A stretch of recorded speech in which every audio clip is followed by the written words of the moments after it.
পাইকগাছায় শারদীয় দুর্গাপূজা উপলক্ষে উপজেলা প্রশাসনের মতবিনিময় সভা অনুষ্ঠিত। তথ্য ভিডিওচিত্রে খুলনা থেকে আমাদের প্রতিনিধি বি সরকার।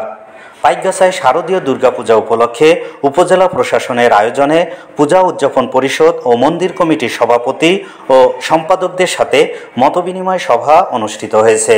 রবিবার দুপুর ৩টায় উপজেলা পরিষদ মিলনায়তনে উপজেলা নির্বাহী অফিসার মাহেরা নাজনীন এর সভাপতিত্বে অনুষ্ঠিত সভায় জেলা পূজা পরিষদ এর নেতা মৃত্যুঞ্জয় সরকারের সঞ্চালনায় বক্তব্য রাখেন সেনাবাহিনীর ক্যাম্প ইনচার্জ ক্যাপ্টেন ইসবাত হোসেন, থানার অফিসার ইনচার্জ ওবায়দুর রহমান, উপজেলা পূজা পরিষদ এর সহসভাপতি প্রাণকৃষ্ণ দাস, পৌর সভাপতি বাবুরাম মণ্ডল, সাবেক ভারপ্রাপ্ত অধ্যক্ষ রমেন্দ্রনাথ সরকার, UP chairman Ripon Kumar Mondal, DGM Siddiqur Rahman, শিক্ষক সুকৃতি মোহন সরকার, সাংবাদিক স্নেহেন্দু বিকাশ, বি সরকার, মুরারি মোহন সরকার, কনক সরকার, কালীপদ বিশ্বাস, কৃষেন্দু দত্ত, দেবব্রত মণ্ডল, বিদ্যুৎ বিশ্বাস।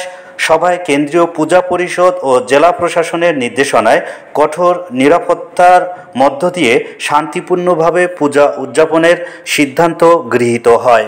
এখানে যে পরিবর্তিত পরিস্থিতি অথবা এখানে কোনো জুজুর ভয় কিংবা অন্য কিছু কারণে যে আমরা অনেক প্রোটেকশন অনেক কিছুই না। আগেও ঠিক যেভাবে আপনাকে বলা হয়েছে স্বেচ্ছাসেবকের কথা, তাদের যেভাবে ডিউটি পালন করার কথা, রেজিস্টার মেনটেন করে তাদের চলা, তাদের মোবাইল নাম্বারগুলো আমাদের সাথে শেয়ার করার সাথে সাথে বলা হয়েছে যে আপনারা যে আপনাদের ইউনিয়ন পরিষদ আছে, চেয়ারম্যান বৃন্দ, যে জনপ্রতিনিধি বৃন্দ আছে, তাদের সাথে সমন্বয় করে আপনাদের কাজ করার ব্যাপারটা আসলে যে জুয়ারের আসর বলেন, যে পার্টি বলেন, আপনাদের নিশ্চিত করা হয়েছে, এটা কি এবারই প্রথম?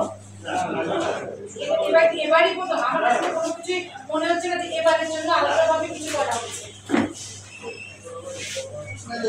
ঠিক আছে, এটা কিন্তু এমন না যে ডিজে গানটা এবারে নিষিদ্ধ করা হচ্ছে, আতশবাজিটা এবারে না করা হচ্ছে।